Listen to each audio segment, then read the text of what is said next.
Writing is the basis for any and all film productions. When we go to the cinema, we might be going so we can see the latest and greatest uses of CGI in film, or so that we can hear a powerful new score. You wanna go for a ride?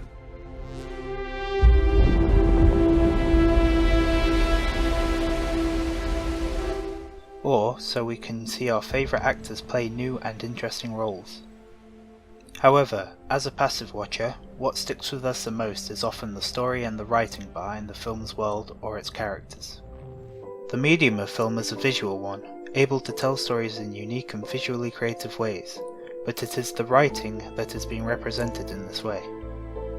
In this short video on the writing of film and TV, I aim to look at a bit of the history and development of film screenwriting and use of story in film, as well as looking at a few examples of writers and directors that have contributed to the art over the years. Early screenplays and forms of scriptwriting had to be adapted from the way plays and theatre productions had been written. As it was the only other visual medium for storytelling at the time, the adoption of elements taken from theatre scripts, such as the setting of a scene and descriptions of a character's actions, was natural.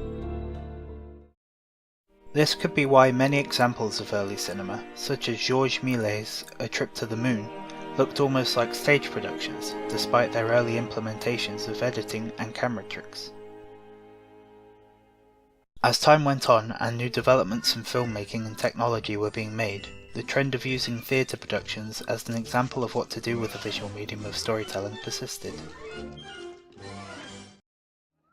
As the concept of film was still new and needed time to evolve into its own identity as an industry, with developments such as the inclusion of audio into film, musicals became a popular genre in film, as the production was still so similar to what could be achieved on stage. A good example of what I mean by this is the jazz singer. Listen, I'm going to sing this like I will if I go on the stage, with this show. I'm going to sing it jazzy. Now get this. Blue sky, smiling at me, me. The first feature-length film to include a synchronized audio recording, including the use of lip-syncing.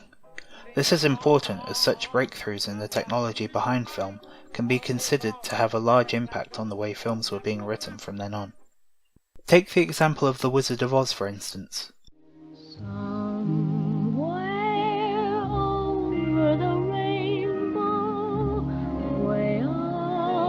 The newly realised way to be able to film in colour without the need of time-consuming methods like painting over individual cells of a film directly influenced the film's story, as Dorothy transitions from the boring black and white existence of her home to the weird, wonderful and colourful land of Oz. With later developments in film technology, and practical and special effects especially, the visuals of film were able to transcend the real world. It would be a few years before CGI was properly implemented. However, with this advancement in effects in film, the dominant genre of film from the late 60s through the 70s and 80s became sci-fi. With the debut of the now long-running universe of Star Trek, and later George Lucas's Star Wars, the majority of the writing for film shifted towards the unreal, visions of the future that could only be realised through the lens of film. The writing of much of sci-fi stands out from other genres, as it tends to focus on political and philosophical ideas, such as our fears of the future, of ourselves, what is and isn't real, and the possibilities of intelligent life beyond our own Earth. Directed by Ridley Scott in 1982, Blade Runner is a good example of what I'm talking about. The film makes us question what it means to be human, and whether we could ever push technology to the point where an AI looks and acts almost the same as us. The tortoise lays on its back, its belly baking in the hot sun, beating its legs, trying to turn itself over, but it can't. Not without your help. But you're not helping. What do you mean I'm not helping? While CGI was first implemented in film in the late 70s, it became more popular throughout the 80s, replacing the xenomorphs in Aliens, from a costumed actor in the first film to computer-generated creatures in the sequel. However, it wasn't until 1996 that we saw the release of the first fully computer-generated feature-length film, Toy Story.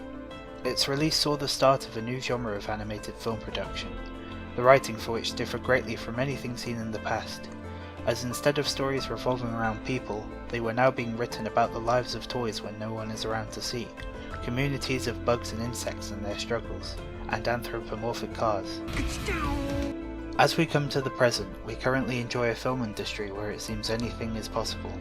Any vision can become reality, and actors can be made to look able to accomplish any feat on the big screen. Films like Disney's Marvel Cinematic Universe franchise and other blockbusters such as It, The Greatest Showman, and The Shape of Water show constant improvement from years past, and their writing and stories are representative of the present day and trends that have developed over the years.